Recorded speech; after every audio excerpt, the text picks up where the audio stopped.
नमस्कार दोस्तों, आप सभी लोगों का स्वागत है हाई रैंक प्लस एकेडमी में। और मैं आपका दोस्त योगेश आप सभी लोगों का हार्दिक अभिनंदन करता हूं। दोस्तों,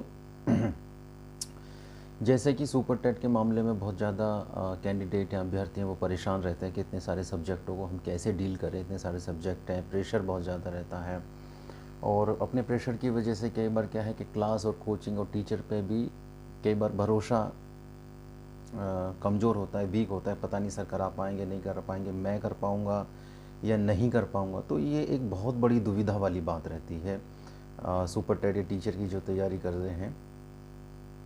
तो मैं यहाँ पे कुछ चीज़ें बहुत ही क्लियर करना चाहूँगा जिससे आप लोगों का जो एक तरीक़ा का डर है सुपर टेट को लेके वो काफ़ी हद तक आपका कम हो पाएगा। देखो, मैं भी आप लोगों की तरह बहुत ही जो है एक एवरेज स्टूडेंट रहा हूँ, ठीक है।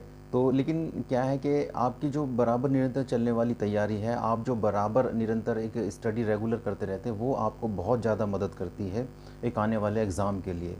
तो सबसे पहला पॉइंट तो मैं आपको ये बताना चाहूँगा कि आप किसी भी एग्ज़ाम की तैयारी कर रहे हैं तो उसका जो बेस एक सिलेबस है आप उसको बिल्कुल करते रहिए।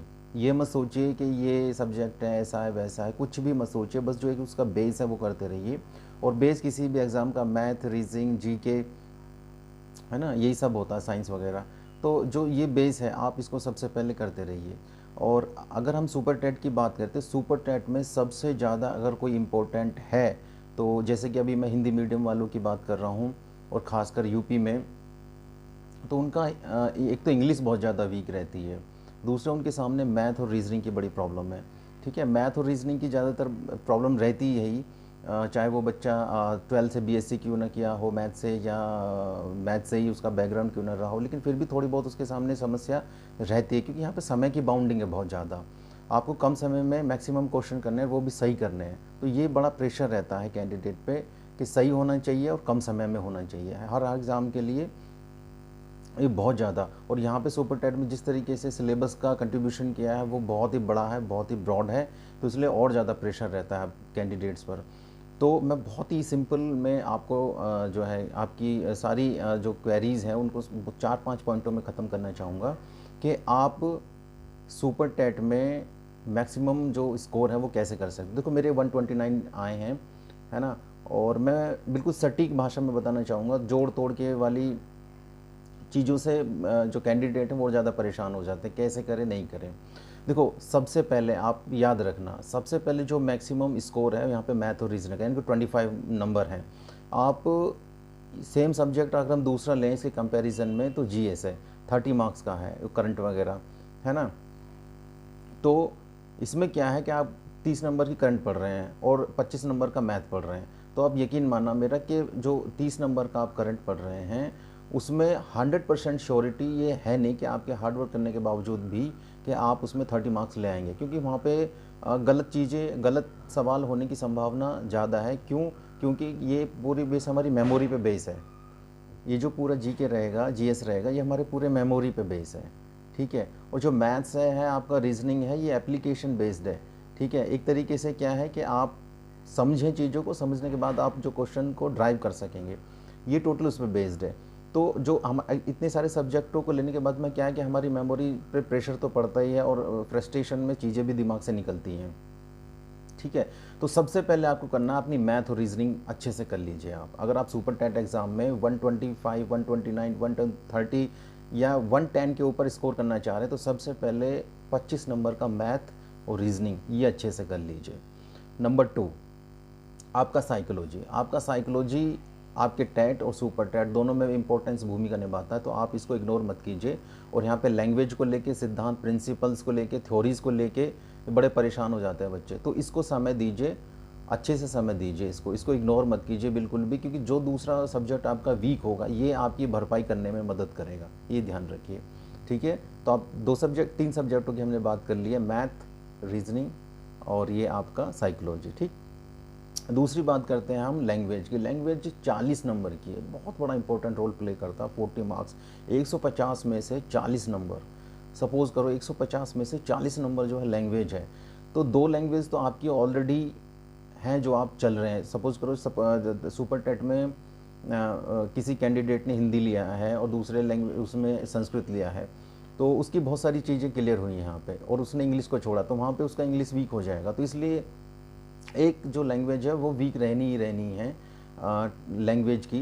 तो उस लैंग्वेज को पूरा करने के लिए आप किसी भी तरीके आप टीचर की मदद ले सकते हैं। देखो मैं ज़रूर कहूँगा जो चीज़ें नहीं आती हैं वहाँ पे आप टीचर की मदद ले लें, क्योंकि जिन चीज़ों को हम खुद से करने की कोशिश करेंगे हो सकता है उनमें टाइम लग जाए, है ना, लेकिन टीचर की मदद से वो जल्दी से हो पाएंगी।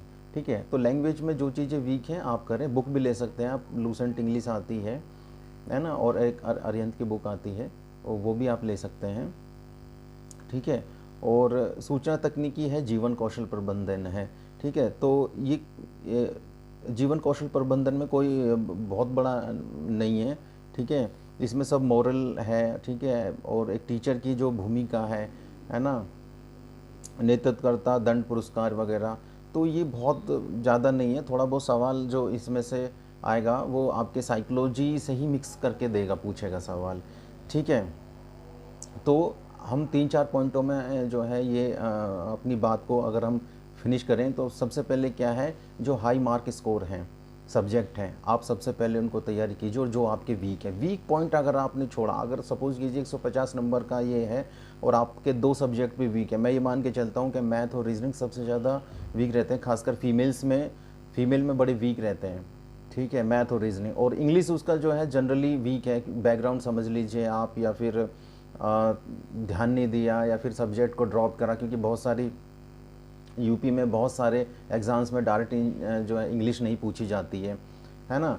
तो अब 3 सब्जेक्ट वीक हो गए, 3 सब्जेक्ट मतलब 25 और 10 नंबर की इंग्लिश, तो 35। अब 150 में से आप 35 नंबर रिमूव कर देंगे, है ना। अब 150 में से 35 नंबर तो आपने रिमूव कर दी, अब बचा कितना आपके पास में, 115।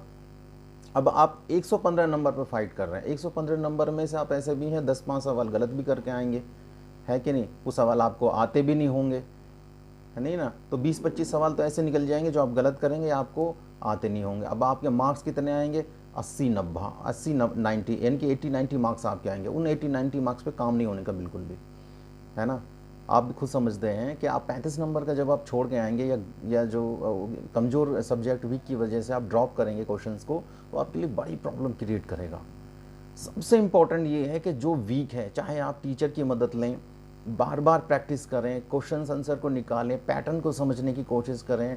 6, 7, 8, 9 की जो NCERT और SCERT, अपने यूपी की SCERT है, उनको बार बार देखें। आपके आस पड़ोस में बच्चा होगा, उनसे वो बुक्स अवेलेबल करा सकते हैं।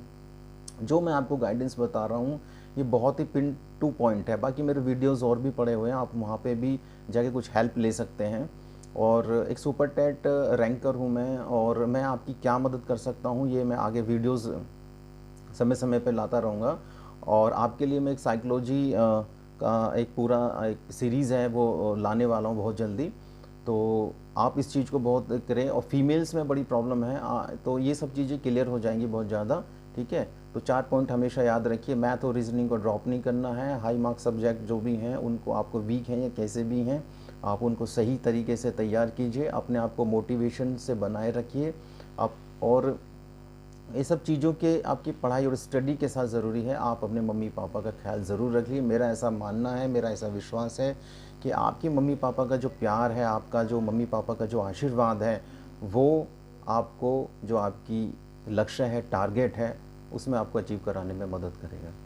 Thank you so much. आप अपनी पढ़ाई स्टडी जारी रखिए और अपने मम्मी पापा का ख्याल रखिए। Thank you so much. Video में बने रहने के लिए आपका बहुत बहुत शुक्रिया।